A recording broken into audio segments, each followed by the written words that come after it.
One of the tales, begun all that time ago, got transformed a decade later into a prologue story for my first collection of short fictions, Pricksongs and Descants. I designed the collection as a whole book with beginning, middle, and end, so not necessarily in that order. And this little fairy tale, with its three separate voices, became the entryway, as it were, into the book. It's called The Door. This was the hard truth.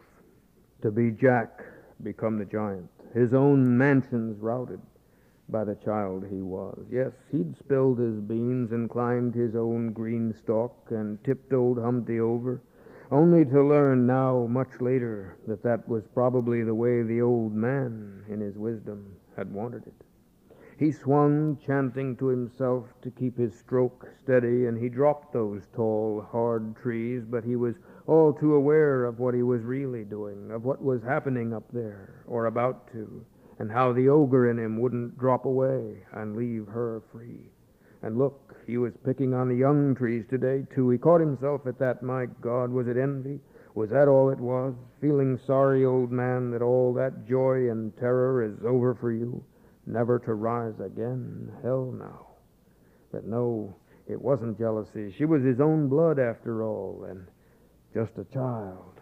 He swung. A sinew snapped. The tree leaned, crackled, toppled with a great wheeze and crash. He decided to chop it up into foot-length logs. And listen, he wished her the joy. Yes, he did, both of them for that matter, if not all the world. He'd told her about it. He'd wanted her to love life, and that was part of it, a good part of it. Those frantic trips up and down his bean stem had taught him that much. But he liked to hear her laugh and watch her wonder with a smile, and, well, he hadn't said much about the terror.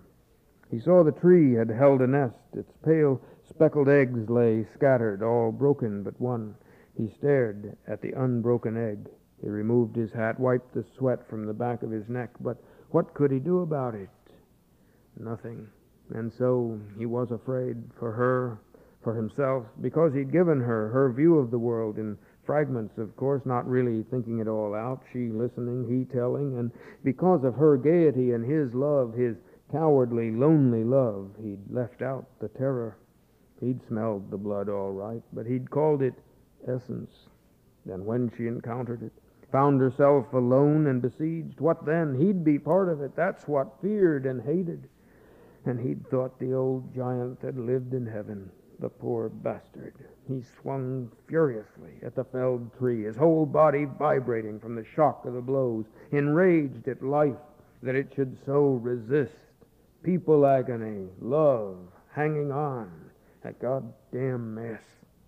There was his old mother up there, suffering continuance, preferring rot to obliteration, possessed like 'em all by a mad will, mindless and intransigent. Did he resent her? Yes, he did. There they all went, birthing hopelessly sentient creatures into the inexplicable emptiness, giving carelessly of their bellies, teats, and strength, then sinking away into addled uselessness, humming the old songs, the old lies, and smiling toothless, infuriating smiles. God, he leaned into the tree with all his strength. And worse, that she could fear, his daughter, that she could hate.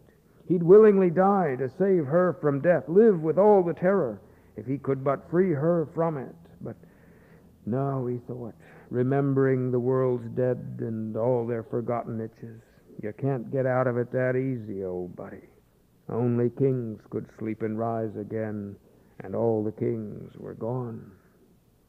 He paused in his chopping. Yes, a knock. He'd heard it, perhaps today then, perhaps very soon. He leaned his axe against the felled tree, turned anxiously towards the cottage. He remembered the old formula, fill the belly full of stones. But wait. Sooner or later it must happen, mustn't it? Sooner or later she'd know everything. No, he'd lied. He'd pretended to her that there were no monsters, no wolves or witches, but yes, God damn it, there were.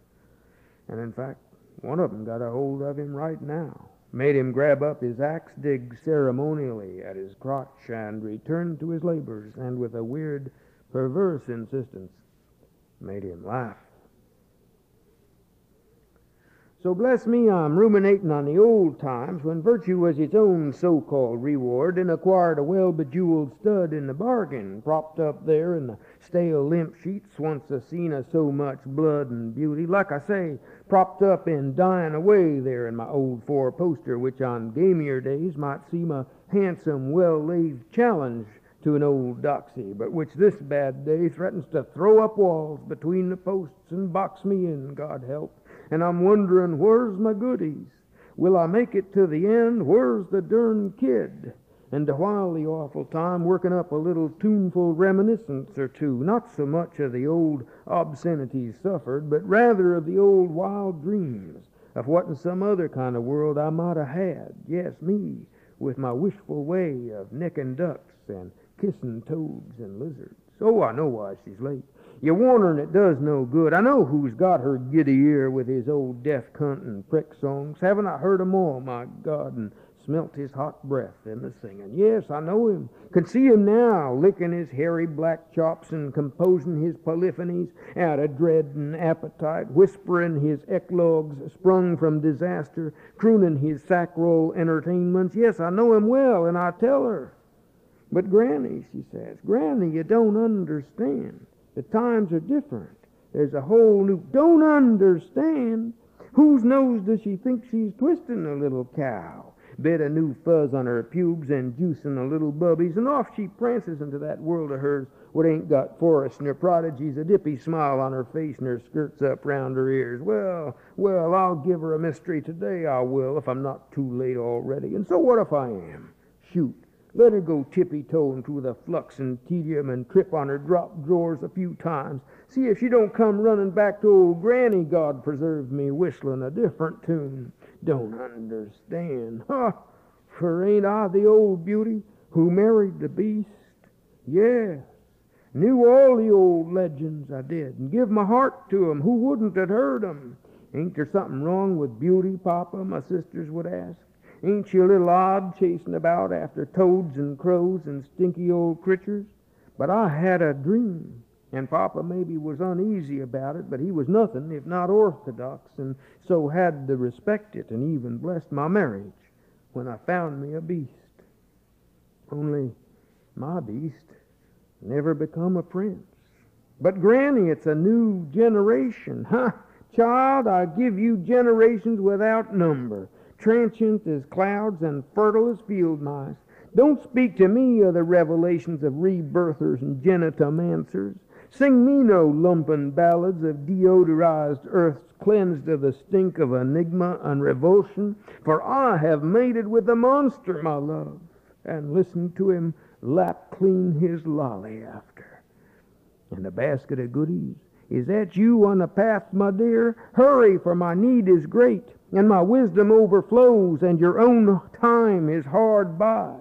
For listen, I have suffered a lifetime of his doggy stink until I truly felt I couldn't live without it. And child, his snore would wake the dead, though now I cannot sleep for the silence, yes. And I have pawed in stew pots with him, and have paused to watch him drop a public turd or two on sidewalks and seashores and populous parks and private parlors. And granddaughter, I have been split with the pain and terrible haste of his thick, quick cock, and then still itching and bleeding have gazed on as he leapt other bitches at random. And I have watched my own beauty decline, my love, and still no prince, no prince.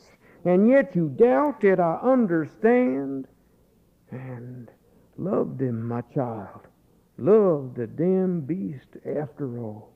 Yes, I hear you knocking. Come in, hurry, bring me goodies, for I have veils to lift and tales to tell. Something had changed. She stood motionless at the cottage door, suspended. She felt abandoned, orphaned, yet discovered. The bees hummed relentlessly among the flowers alongside the path. The sun beat down on the white weatherboards with an incessant, almost urgent calm. What was it? To begin with, the door was open. Yes, she'd been coming here for years and years, forever it seemed, and many times each year, always for the same reason. That's what it was, a reason, and always. She hesitated. Some dim memory? No. No, always the door had been closed. Well, and so what? She stepped back from the door, and a kind of relief swept over her, and a kind of anxiety. It was curious, that door, yet otherwise things seemed about the same. The cottage itself, white in the sun, the garden, well cared for and in neat little rows, and over there the small shed where the garden tools were kept, the old well with a bucket drawn up under the small parasol-like roof, the bucket itself dry and cracked, surely useless, but much as it had always been. And finally, down a short distance from the cottage, the woods, where even now could be heard the familiar chuck, chuck, chuck of the lumberman's axe, measured, deliberate, solemn, muffled, but clearly audible. It was simply that the door was open. But wait.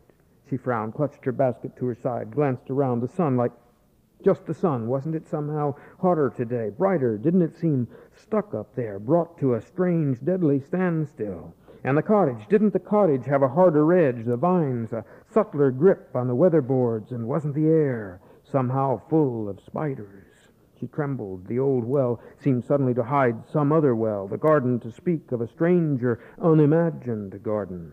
And even the friendly, rhythmic chucking of the lumberman's axe, wasn't it somehow too close by today, perversely insistent in its constancy?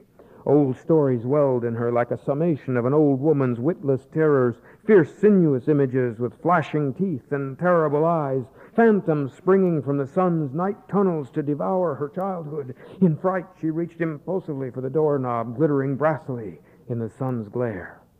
She hesitated. Beyond the door, the knob was warm in her grip, and she had a new awareness of breath and motion. She stared at the aperture and knew, not her.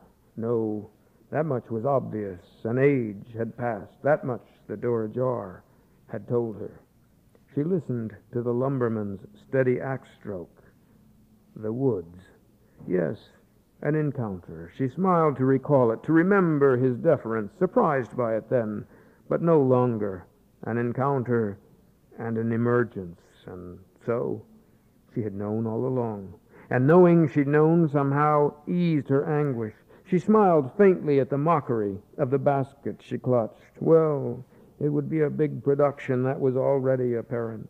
An elaborate game, embellished with masks and poetry, a marshalling of legendary doves and herbs. And why not? She could well avail herself of his curiously obsequious appetite while it lasted. Even as the sun suddenly snapped its bonds and jerked westward, propelling her over the threshold, she realized that though this was a comedy from which, once entered, you never returned, it nevertheless possessed its own astonishments and conjurings, its towers and closets, and even more pathways, more gardens, and more doors. Inside, she felt the immediate oppression of the scene behind drop off her shoulders like a red cloak. All that remained of it was the sullen beat of the lumberman's axe, and she was able to still even that finally by closing the door firmly behind her and putting the latch.